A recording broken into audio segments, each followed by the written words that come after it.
Hello everyone, welcome to JVA batch. So in the last class we studied about cathode rays, alright, atom क्या होता है, Dalton theory, Faraday's electrolysis process, modern theory, तो ये सारी चीज़ें हमने पढ़ी थी। अब पढ़ेंगे कुछ आगे और दैट इज़ कैथोड रेज पूरा करेंगे, थोड़ा सा टॉपिक रहता है, और फिर एनोड रेज पढ़ेंगे, उसकी प्रॉपर्टीज़ पढ़ेंगे। फिर वो तो हो गया प्रोटॉन वाला पार्ट। एनोड रेज में हम प्रोटॉन को डिस्कवर करेंगे, ठीक है, प्रोटॉन पॉजिटिव पार्टिकल्स को हम डिस्कवर करेंगे, ठीक है, और फिर हम न्यूट्रॉन्स के बारे में पढ़ेंगे। तो ऐसे ऐसे धीरे धीरे करते हम ये पूरा चैप्टर कंप्लीट कर लेंगे और अच्छे से कर लेंगे, ठीक है। तो पहला आता है J Thomson use different gases and metal electrodes in discharge tube but the charge mass ratio remain same. देखो जो ये हम पढ़ रहे हैं J Thomson use in different gases, ठीक है, ये वाला पॉइंट है। अभी हम कंटिन्यूएशन में चल रहे हैं कैथोड रेस के में। लेक्चर 1 में हम कैथोड रेस के बारे में डिस्कस कर रहे थे ना, कैथोड रेस की डिस्कवरी, वो डिस्चार्ज ट्यूब हो गई, ठीक है, और डिस्चार्ज ट्यूब हो गई, ठीक है, उसके बाद उसकी प्रॉपर्टीज़ हो गई, ठीक है, वो हमने ये सारी डिस्कस करी थी। तो उसी का कंटिन्यूएशन है, ये कैथोड रेस का ही कंटिन्यूएशन है, उसके बारे में ही कुछ और चीज़ें बताई कोई और साइंटिस्ट, बहुत से साइंटिस्ट आए, ठीक है। तो एक आए जे थॉम्सन, उन्होंने क्या किया, अलग अलग गैसेस यूज़ करी। हमने देखा एक डिस्चार्ज ट्यूब थी जिसके अंदर हम अलग अलग गैसेस डालते थे, ठीक है, हम गैसेस डालते थे उसके अंदर at low pressure, that is 10⁻⁻² atm के ऊपर हम वो क्या था, इतना प्रेशर रखते थे उस डिस्चार्ज ट्यूब के अंदर, ठीक है। तो उसने क्या किया, जे थॉम्सन ने अलग अलग गैसेस डाली और मेटल के अलग अलग इलेक्ट्रोड्स लगाए, कभी कोई मेटल के इलेक्ट्रोड्स तो कभी कोई मेटल के, ठीक है। अरे कहाँ हो रहा था, ये कहाँ बदल रहे थे, ये बदलाव कहाँ आ रहे थे, ये गैसेस कहाँ बदली जा रही थी, इलेक्ट्रोड्स किसके बदले जा रहे थे, ये बदले जा रहे थे डिस्चार्ज ट्यूब के, ठीक है। तो J Thomson use different gases and metal electrodes in discharge tube. J Thomson ने अपनी जो डिस्चार्ज ट्यूब थी उसमें डिफरेंट गैसेज और डिफरेंट इलेक्ट्रोड्स, मेटल इलेक्ट्रोड्स का यूज़ किया, पर उन्होंने देखा कि चार्ज और मास का जो रेशियो है वो हमेशा क्या आ रहा है, सेम आ रहा है, वो बदल ही नहीं रहा है।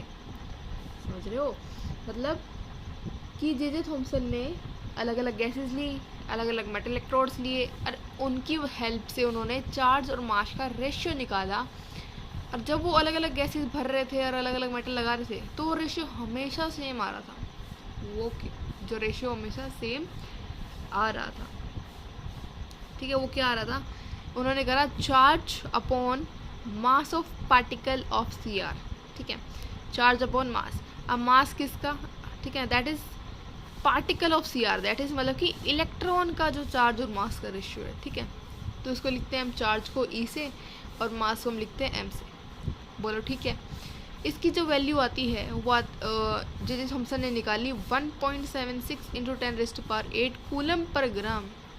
ये वैल्यू आपको याद होनी चाहिए, क्या कि भाई जे थॉम्सन ने एक रेशियो दिया, that is charge upon mass का ratio, that is E/m, which is equals to 1.76 into 10⁸ coulomb per gram. Coulomb per ग्राम पता है कैसे आया, पता है, चलो एक बार बता देते हैं। चार्ज की यूनिट कूलम, चार्ज की SI यूनिट क्या होती है भाई, कूलम होती है, हम सब जानते हैं। तो चार्ज की SI यूनिट चार्ज की SI यूनिट कूलम हो गई, ठीक है।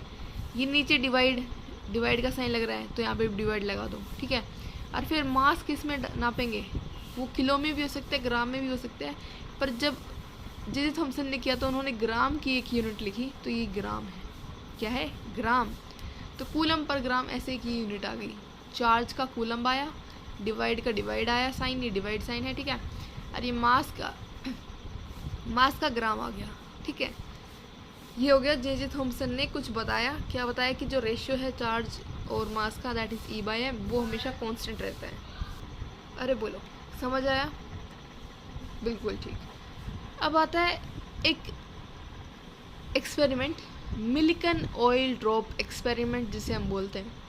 By the use of Millikan oil drop experiment, we can calculate charge on electron which is 1-1.6 into 10⁻⁻19 coulomb, ठीक है।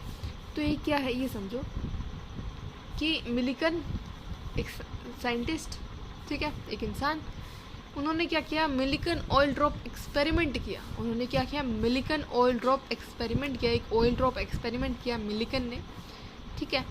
और उन्होंने क्या किया, उन्होंने इस एक्सपेरिमेंट को करके एक इलेक्ट्रॉन के ऊपर उन्होंने चार्ज को कैलकुलेट कर लिया गया।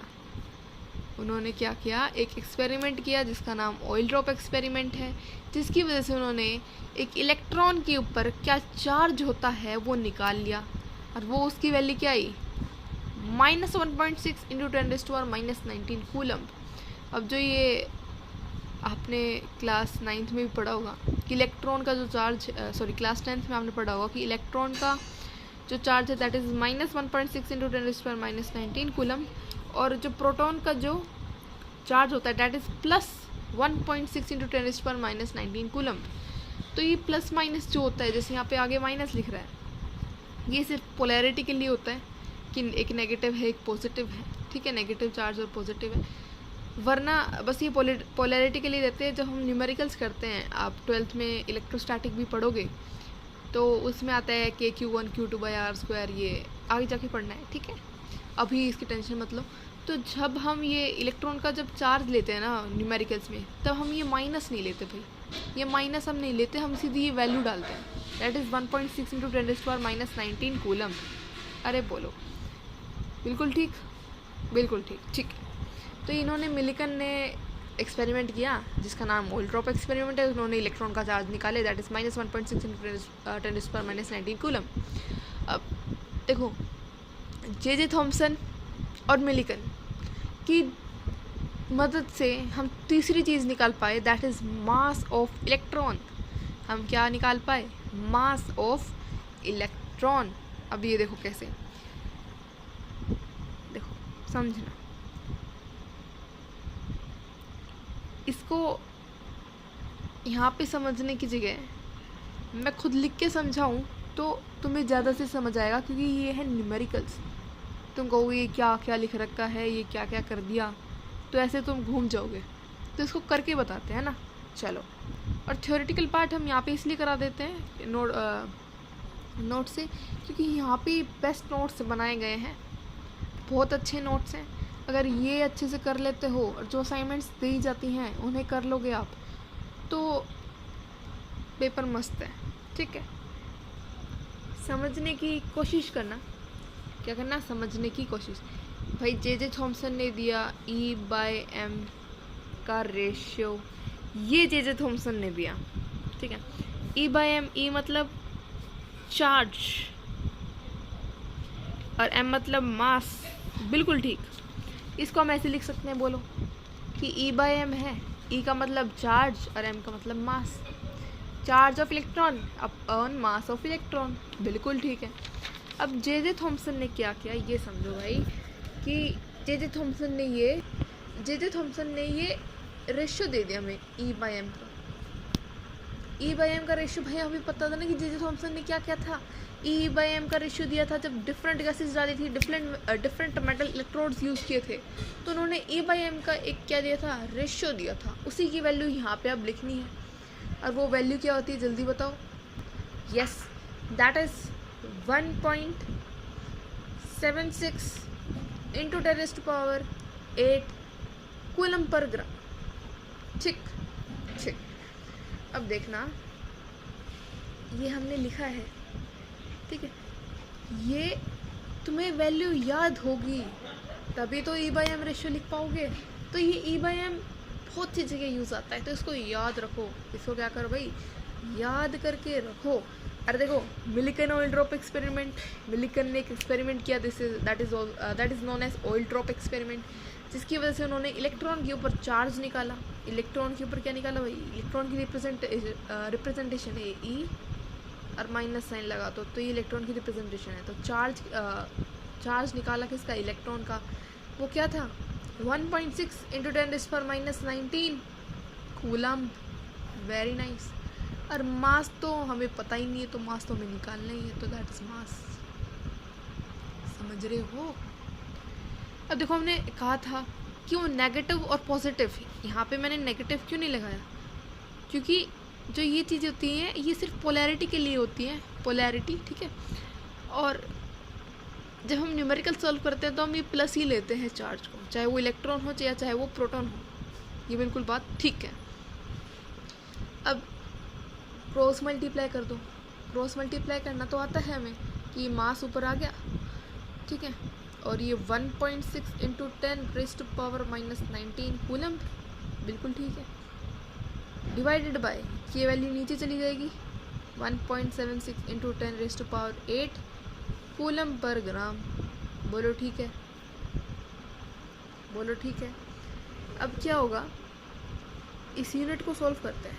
ये यूनिट है ना भाई, ये तो यूनिट है, इस यूनिट को सॉल्व करेंगे तो इधर देख लो थोड़ा सा, ये है coulomb upon coulomb divide by gram, ठीक है। या मैं इसको लिख सकती हूँ, इसको मैं क्या लिख सकती हूँ, coulomb divide by coulomb by gram. ये बिल्कुल बेसिक मैथ्स है, बेसिक मैथ्स जिसे हम बोलते हैं। वरना मेरे को तो पता है कि ये सी से सी कट जाएगा, ये जी ऊपर चला जाएगा तो ये जी आ जाएगा। पर यदि मेरे को मुझे आपको समझाना है तो मैं तो पूरा करके दिखाऊंगी, समझ रहे हो, बिल्कुल ठीक। तो ये ऐसे आ जाएगा सी, इसका मतलब डिवाइड, तो डिवाइड सी बाय जी, तो सी बाय जी।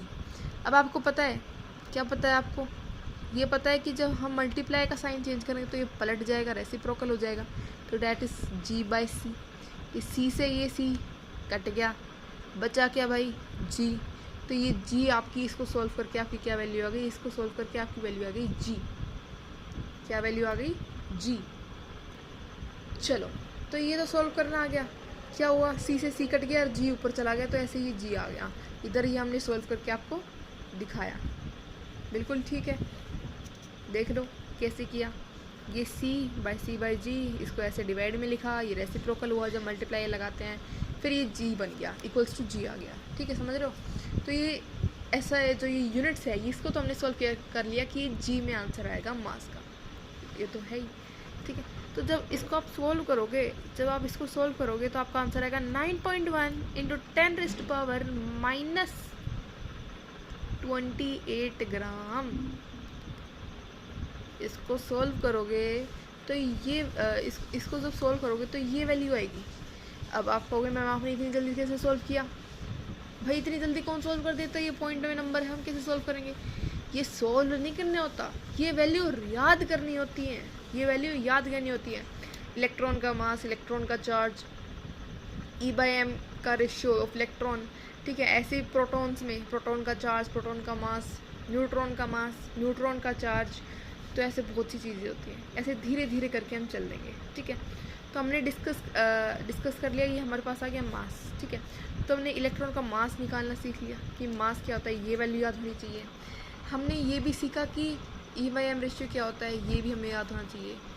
चार्ज की वैल्यू क्या होती है, ये भी हमें याद होना चाहिए। और नेगेटिव पोलैरिटी के लिए लगा होता है, ये भी हमें याद ना होना चाहिए। और हम न्यूमेरिकल्स में नेगेटिव पॉजिटिव हम नहीं लेते हैं, ठीक। अब इसके बाद ये हमारी वैल्यू आ गई, दैट इज़ 9.1 इंटू 10⁻⁻28 ग्राम। अब इसको करते हैं केजी में कन्वर्ट, और करके केजी में जब हम कन्वर्ट करेंगे 10⁻28 ग्राम को, जब हम केजी में कन्वर्ट करेंगे तो डिवाइड बाय 10,000 कर देते हैं। क्या करते हैं, 9.1 इंटू 10⁻⁻28 केजी में कन्वर्ट करने के लिए ग्राम को केजी में डिवाइड बाय 1000 करते हैं, ठीक है। इसको मैं ऊपर लेके जाऊंगी तो ये माइनस पावर हो जाएगी, तो ये -31 आ जाएगा। समझे, नहीं समझे, देखो 9.1 इंटू 10⁻⁻28 अपॉन, इसको मैं क्या लिख सकती हूँ, 10⁻3 which is equals to 9.1 into 10⁻⁻28 into 10⁻3 ऊपर जाएगा तो 10⁻⁻3, तो 10⁻3 ये वाली आ गई। तो जब आप इसको सॉल्व करोगे तो आपकी वैल्यू आएगी 9.1 इंटू 10⁻31 kg। अरे बोलो, आया, बिल्कुल ठीक। तो ऐसे हमने ये वैल्यू निकाल ली इसकी, ये देख सकते हो तुम, ये देख लो,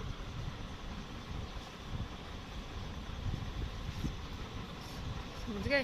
तो ऐसे हमने करके ये वैल्यू निकाल ली,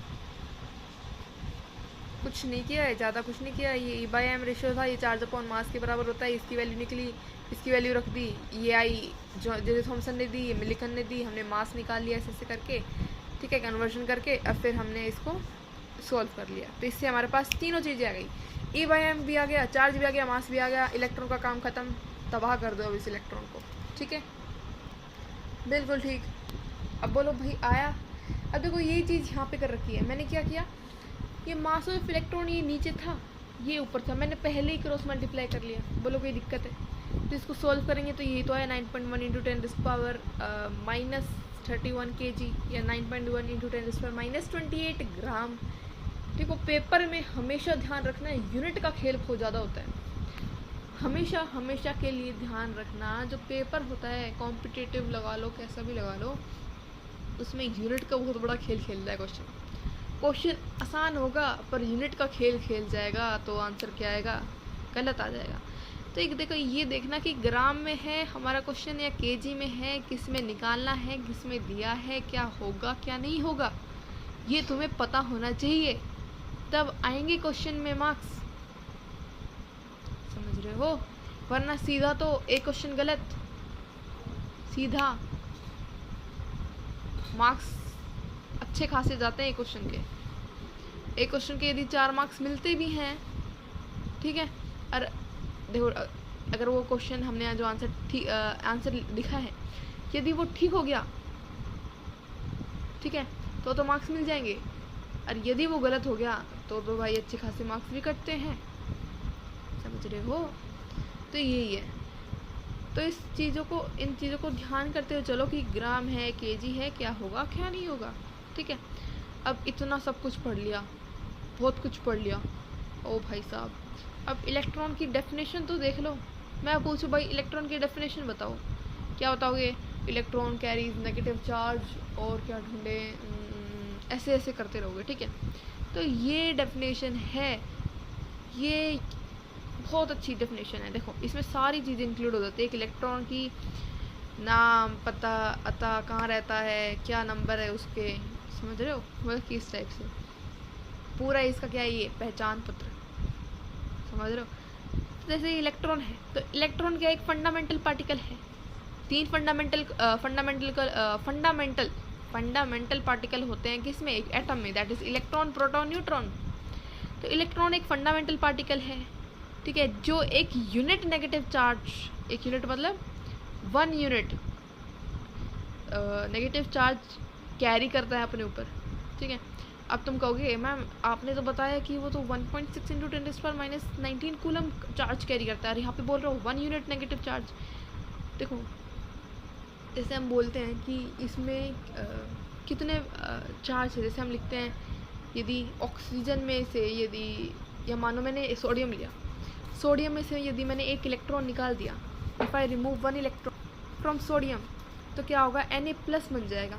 तो जो प्लस है वो हम प्लस 1.6 इंटू 10⁻19 कूलम तो नहीं लिखते, हम वो सिर्फ +1 लिखते हैं। तो हमारे जो आंसर्स चलते हैं वो यूनिट स्केल पे चलते हैं। अभी इसको लिख के बताने की हम कोशिश करेंगे। फॉर एग्ज़ाम्पल सोडियम है, सोडियम का वो बताओ कॉन्फ़िगरेशन, EC बताओ, इलेक्ट्रॉनिक कॉन्फ़िगरेशन 2 8 1। सोडियम का एटॉमिक नंबर 11, ठीक है, और एटॉमिक मास 23। ये है लेक्चर 1 ऑफ केमिस्ट्री, मान लो इसने Na ने ऑक्टेट को कंप्लीट करने के लिए 1 इलेक्ट्रॉन रिमूव कर दिया, तो ये बन गया Na+। अब मेरा ये क्वेश्चन है कि ये Na+ है, मतलब कि +1 है, समझ रहे हो? तो मैम हम इसको ऐसे क्यों नहीं लिखते हैं Na+ 1.6 इंटू 10⁻19 कूलम, ऐसे क्यों नहीं लिखते? कि जो हमारे जो ये चलता है ना, ये हमारा यूनिट स्केल के ऊपर चलता है। ठीक है, यूनिट स्केल के ऊपर हमारा ये काम चलता है कि भाई 1 यूनिट है, 2 यूनिट है, 3 यूनिट है, इसको एज अ यूनिट हम काम में लेते हुए चलते हैं। इसको हम पूरी एक यूनिट मान लेते हैं, ताकि हमारी जो लिखना है, जो हमारा कैलकुलेशन है वो थोड़ी अच्छी हो जाए, आसान हो जाए, इसलिए हम इसको यूनिट स्केल पर हम लेके चलते हैं। तो ये होता है यूनिट स्केल की बातें। अब नेक्स्ट आता है, तो फंडामेंटल पार्टिकल है जिसके ऊपर 1 यूनिट नेगेटिव चार्ज है and has mass nearly equal to 1/1837 of hydrogen.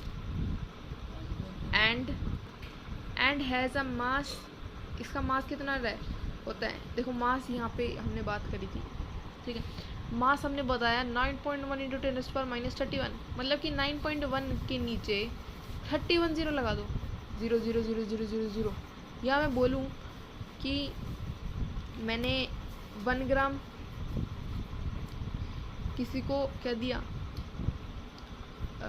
ऐसे नहीं हम बोलते हैं, इफ क्वेश्चन देखो, अगर मैं आप लोगों को बोलूँ कि मैं आपको 1 इंटू 10⁻³ ग्राम आपको खाना दूंगी हर दिन, वन डे का ये बस इतना ही मिलेगा, तो आप कहोगे, क्या बोलोगे, बहुत कम है ये तो, बहुत कम मतलब ये नीचे जाएगा तो 1/8000 ऐसे लिखते, तो एक दिन का मैं इतना दे रही हूँ, कितने पता नहीं कितने ग्राम्स खाते हो एक दिन के, ठीक है, तो ये तो बहुत कम है, दैट इज़ 0.001, ये तो बहुत कम है, इतना ग्राम तो रहने ही दो, फिर इतना ग्राम भी नहीं दे पा रहे तो, ठीक है, तो ये तो बहुत छोटी वैल्यू है। अब तुम ये सोचो, यदि मैं इसके नीचे 31 जीरो लगा दूँ तो ये कितनी वैल्यू छोटी है, कितनी छोटी ये वैल्यू हो जाएगी, कितनी छोटी वैल्यू हो जाएगी। तो ऐसे ही इलेक्ट्रॉन का मास कितना कम होता होगा, 9.1, और 31 जीरो लगाई जाओ, अरे ये कितनी छोटी वैल्यू आएगी, बहुत छोटी है, बहुत छोटी है, तो ये बहुत कम वैल्यू है। तो इलेक्ट्रॉन का जो मास होता है ना, जो इलेक्ट्रॉन का मास होता है वो नेग्लिजिबल होता है, क्या होता है, नेग्लिजिबल, मतलब कि ना के बराबर होता है, कह दो है ही नहीं, ये कह सकते हो, मतलब कि बहुत कम होता है पर बहुत कम होता है, वेरी लेस, ठीक है। ये हो गई इलेक्ट्रॉन की मास की बात है कि वो बहुत दुबला है, पतला है, बहुत हल्का सा है, ठीक है। अब ठीक है, तो एक फंडामेंटल पार्टिकल है और एक यूनिट नेगेटिव चार्ज कैरी करता है, और इसका जब मास है and has a mass nearly equal to 1/837 of the mass of hydrogen. एक हाइड्रोजन के मास का 1/837 का मास क्या होता है, इलेक्ट्रॉन होता है, मतलब कि एक हाइड्रोजन के पास एक यूनिट वन क्या है, 1 एटॉमिक मास है उसका, ठीक है, और उसका 1/837 कर दो, मतलब कि कितना छोटा उसका मास होगा। एक हाइड्रोजन में है ही क्या, एक प्रोटॉन है, एक न्यूट्रॉन है, एक हाइड्रोजन में है क्या, एक प्रोटॉन है, एक न्यूट्रॉन है, सॉरी एक हाइड्रोजन में एक प्रोटॉन है, एक इलेक्ट्रॉन है, एक हाइड्रोजन में एक प्रोटॉन है, एक इलेक्ट्रॉन है, न्यूट्रॉन तो है ही नहीं एक हाइड्रोजन के अंदर, तो हाइड्रोजन के अंदर सिर्फ क्या है, प्रोटॉन और इलेक्ट्रॉन। इलेक्ट्रॉन का मास सिर्फ इतना, तो बचा किसका, दैट इज ऑफ प्रोटॉन, तो इलेक्ट्रॉन का मास तो बहुत कम है, और प्रोटॉन का मास क्या आएगा, 1836/1837। तो जो हाइड्रोजन का मास होता है ना, वो इलेक्ट्रॉन की वजह से डिफर ही नहीं कर रहा, इतना छोटी वैल्यू अगर मास ऑफ इलेक्ट्रॉन की है तो क्या ही फ़र्क डाल देगा हाइड्रोजन के मास के अंदर, प्रोटॉन डाल रहा है जो डाल रहा है, क्योंकि सिर्फ एक प्रोटॉन होता है, हाइड्रोजन के अंदर एक इलेक्ट्रॉन होता है, इलेक्ट्रॉन का मास ये है और हाइड्रोजन का एक है, तो 1 माइनस ये वैल्यू कर लो तो प्रोटॉन का मास आ जाएगा, दैट इज़ 1836/1837, तो इतना मास है प्रोटॉन का, तो इलेक्ट्रॉन तो नेग्लिजिबल ही हो गया। तो जो हाइड्रोजन का मास आता है, ये कोई भी एलिमेंट का जो मास आता है वो सिर्फ प्रोटॉन और न्यूट्रॉन की वजह से आता है, ठीक है। इलेक्ट्रॉन तो ना के बराबर नेग्लिजिबल मास कैरी करते हैं। सो नेक्स्ट आएगा फिर हमारा डिस्कवरी ऑफ प्रोटॉन। तो डिस्कवरी ऑफ प्रोटॉन की गोल्डस्टीन ने, याद रखो, गोल्डस्टीन एक साइंटिस्ट थे जिन्होंने प्रोटॉन की डिस्कवरी की, ठीक है। उन्होंने एनोड रेस को देखा था, एनोड रेस को हम कैनाल रेस भी बोलते हैं, ठीक है। तो क्या हुआ, इलेक्ट्रॉन की डिस्कवरी हो गई, ठीक है। तो अब डिस्कवरी हुई प्रोटॉन की, जो कि गोल्डस्टीन ने करी, ठीक है। उन्होंने क्या किया, जो हमारी डिस्चार्ज ट्यूब थी उसमें हमारा क्या बन रहे थे, एक हाइड्रोजन गैस थी, हमने सबसे स्टार्टिंग में फिल करी थी, ठीक है। तो क्या हो रहा था वो समझो,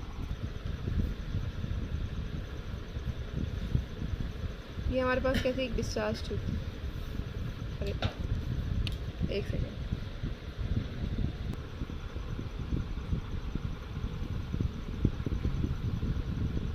ये हमारे पास एक डिस्चार्ज ट्यूब थी, ठीक है, जिसमें हमने वैक्यूम पंप लगा रखा था और ये ऐसे इलेक्ट्रोड्स थे जो हाई वोल्टेज से कनेक्टेड थे।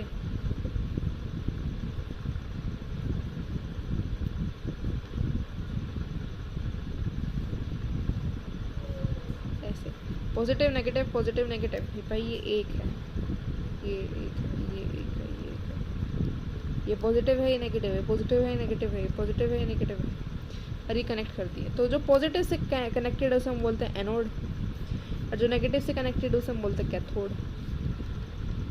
ये पिछले लेक्चर की सारी बातें हैं जो आपको ध्यान होनी चाहिए। और जो हमने वोल्ट लगाई थी, वो वोल्टेज लगाई थी, वो क्या थी, 10⁻⁴ वोल्ट, बहुत हाई वोल्टेज दी थी। और प्रेशर रखा था हमने 10⁻⁻² ATM, ध्यान करो। और जो इसकी लेंथ होती थी वो थी 60 सेंटीमीटर। ये हार्ड ग्लास ट्यूब है, आपको ध्यान होना चाहिए।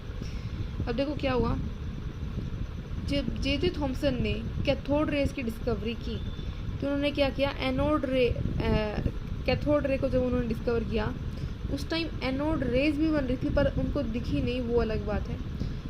देखो एक क्वेश्चन होता है, ठीक है, कि जब माउंट एवरेस्ट डिस्कवर नहीं हुआ था, या ऐसे कुछ करके क्वेश्चन है कि तो सबसे बड़ा पहाड़ कौन था, मतलब कि माउंटेन कौन था, तो था तो वही, उस टाइम भी वही था, आज भी वही है, बस वो हमारा देखने का नज़रिया था। तो ऐसे ही जो हमारा जे थॉमसन था उसने क्या किया, सिर्फ कैथोड रेज ही वो देख पाया, एनोड रेज तो उस टाइम भी थी, उस टाइम भी जनरेट हो रही थी। एनोड रेज क्या है अभी बताएंगे, बट ये समझो कि एनोड रेज उस टाइम भी थी पर उन्होंने देखा नहीं, ये अलग बात है। उन्होंने क्या किया, एनोड की साइड ZnS की लगा दी कोटिंग, फिर उन्होंने यहाँ पे कुछ ग्रीन कलर का कलर देखा तो उन्होंने कहा कि कैथोड रेज से कुछ पार्टिकल्स आ रहे हैं जो कि इलेक्ट्रॉन रेज आ रही हैं जो कि इलेक्ट्रॉन्स की बनी हुई हैं और वो एनोड पर स्ट्राइक कर रही हैं, ठीक है। और फिर ऐसे प्रॉपर्टीज़ भी आई उनकी, पर उन्होंने ये ध्यान नहीं किया कि यदि मैं कैथोड पर यदि ग्रीन वो लगा लूँगा ZnS की कोटिंग तो क्या इधर भी कुछ रेज आती है, क्या मैं ऐसा देख सकता हूँ। ये जे थॉमसन ने काम नहीं किया और ये काम कर डाला गोल्डस्टीन ने, और उन्होंने डिस्कवर कर डाले प्रोटॉन, वरना एक ही दिन में दोनों चीज़ें डिस्कवर हो जाती, that is electron and proton. तो गोल्डस्टीन ने क्या किया, उन्होंने कैथोड की साइड लगाई ZnS की स्क्रीन और इन्होंने कराई हाई वोल्टेज पर, हाई वोल्टेज क्यों लगाते हैं, आयनाइजेशन ऑफ गैस के लिए, पिछले लेक्चर की बात है, ठीक है। इन्होंने यहाँ पे कोटिंग करी तो इन्होंने देखा कि कुछ चीज़ें हैं जो इधर आ रही हैं, कोई रेज है इधर आ रही हैं जो कि प्रोटॉन्स की बनी हुई है, इन्होंने बाद में डिस्कवर किया, नाम दिया प्रोटॉन्स, ठीक है, जो कि कैथोड की साइड टकरा रही हैं और वहाँ पे ग्रीन कलर शो कर रही है due to presence of ZnS screen. उन्होंने लगाई ZnS की स्क्रीन लगाई तो उन्हें ग्रीन कलर दिखा, और इसकी वजह से इन्होंने डिस्कवर किया एनोड रेज को। कौन सी रेज को, एनोड रेज। इनको मैं AR से दिखाऊंगी आगे चैप्टर में, ठीक है, क्योंकि एनोड रे बार बार बोलना और करना ये तो टाइम वेस्ट हो गया। AR बोलेंगे एनोड रेस को और CR बोलेंगे कैथोड रेस को, फास्ट, ठीक है। ये एनोड रेस की इन्होंने डिस्कवरी कर दी, तो इन्होंने एनोड रेस को फिर बताया कि वो प्रोटॉन की बनी होती हैं, तो ऐसे प्रोटॉन की डिस्कवरी हो गई और गोल्डस्टीन ने डिस्कवरी कर दी प्रोटॉन की। और याद रखना कि एनोड रेस को हम कैनाल रेस भी हम बोलते हैं। अब देखो यहाँ पे क्या हुआ होगा, अब जो जे थॉमसन था उन्होंने बताया कि H2 है वो कन्वर्ट हो रहा है 2H++2 इलेक्ट्रॉन में, ठीक है, 2H++ H2 कन्वर्ट हो रहा है, उसका आयनाइजेशन हो रहा है H2 का आयनाइजेशन हो रहा है due to high voltage, that is H positive and electron की फॉर्म में। तो उन्होंने कहा कि जो इलेक्ट्रॉन है ना ये CR बना रहा है कैथोड रेज, पर उन्होंने ये नहीं देखा कि पॉजिटिव भी तो कुछ बना रहा होगा, और ये पॉजिटिव को डिस्कवर कर दिया गोल्डस्टीन ने। और गोल्डस्टीन ने कहा कि ये पॉजिटिव भी होता है और इन्हें हम एनोड रेज बोलते हैं। तो ये कर दिया गोल्डस्टीन ने, ये कर दिया जे थॉमसन ने। और यदि जे थॉमसन ने ये देख लिया होता तो गोल्डस्टीन आते नहीं तो उनका नाम नहीं पढ़ना पड़ता और एक ही दिन में दोनों चीज़ें डिस्कवर हो जाती। समझ रहे हो, ठीक। तो ये हो गई एनोड रेज की कुछ बात है कि एनोड रेज जो ये है ये एनोड रेज बना रहे हैं, ये समझ में आया, ठीक है, अब देखना जो ये H पॉजिटिव है इसको मैं पहले लिखूँगी H। हाइड्रोजन के अंदर क्या है, एक इलेक्ट्रॉन एक प्रोटॉन, न्यूट्रॉन तो है ही नहीं हाइड्रोजन के अंदर, हमें पता है। ठीक है, ये 1 1 होता है ना, इसका एटॉमिक नंबर एटॉमिक मास दोनों 1 होते हैं, तो एक प्रोटॉन ही होता है, न्यूट्रॉन तो 0 ही होता है। ठीक, तो क्या हुआ, इन्होंने एक इलेक्ट्रॉन निकाल दिया, तो हाइड्रोजन के पास H पॉजिटिव के पास बचा बस अब एक प्रोटॉन। एक इलेक्ट्रॉन को निकाल दिया तो H पॉजिटिव बन गया और एक प्रोटॉन ही बचा। तो H पॉजिटिव को हम क्या कह सकते हैं, प्रोटॉन ही तो कह सकते हैं कि H पॉजिटिव और P पॉजिटिव, मतलब कि प्रोटॉन और हाइड्रोजन के पॉजिटिव में कुछ फ़र्क थोड़ी ना है, ये हाइड्रोजन H प्लस प्रोटॉन ही तो एक तरह से। तो ये प्रोटॉन, फिर हमने बताया कि ये जो प्रोटॉन है ये प्रोटॉन की तरह ही है, क्योंकि H पॉजिटिव सिर्फ एक प्रोटॉन कैरी करता है, तो ये प्रोटॉन की तरह ही काम करेगा। तो ये जो ये प्रोटॉन है, प्रोटॉन एनोड रेज बनाते हैं, इससे ही हमें ये पता चला।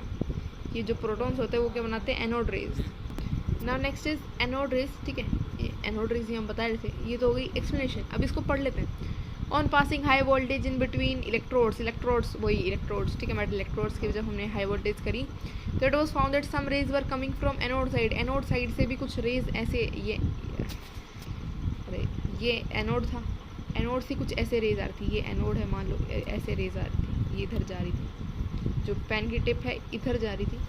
तो फिर हमने देखा कि rays were coming from anode side and pass through the hole in cathode. Cathode perforated था, उसमें होल्स थे, वो पोरस था, जिसकी वजह से कैथोड में से लाइट चली गई और वो ZNS की स्क्रीन पर टकराई और ग्रीन लाइट हमें दिखी and finally produce green light due to coating of ZNS।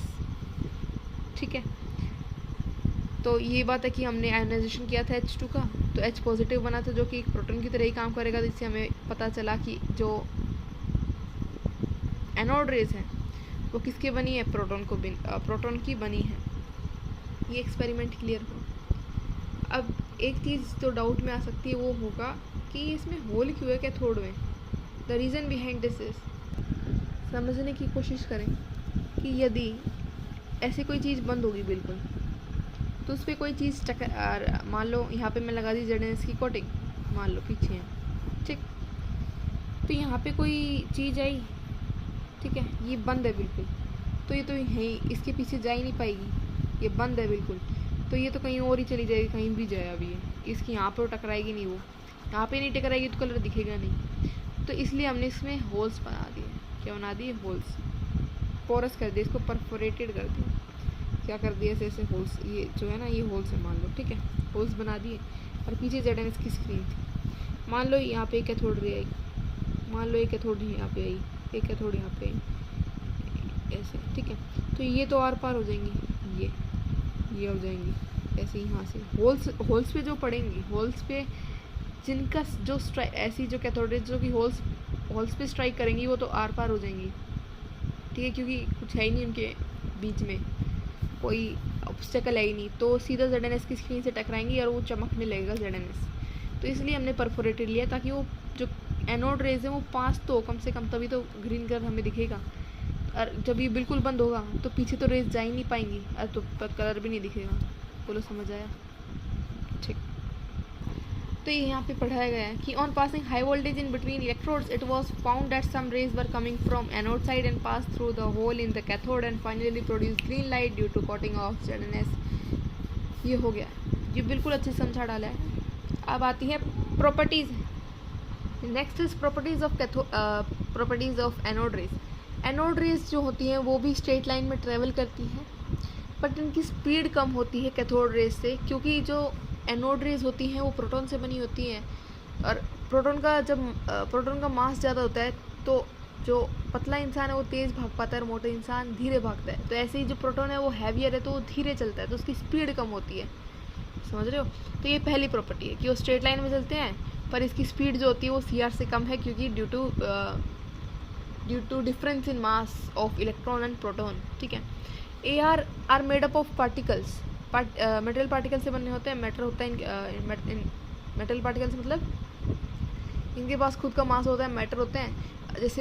जैसे कैथोड रेज व्हील को घुमा देती थी, लाइट पेडल व्हील को घुमा देती थी, वैसे ही एआर जो है, यदि डिस्चार्ज ट्यूब के अंदर अब वो व्हील रख देते हैं तो वो भी घूमने लग जाएगा और रोटेट करने लग जाएगा, जिससे हमें पता चलता है कि एनोड रेज क्या है, मटेरियल पार्टिकल से वो बनी हुई है।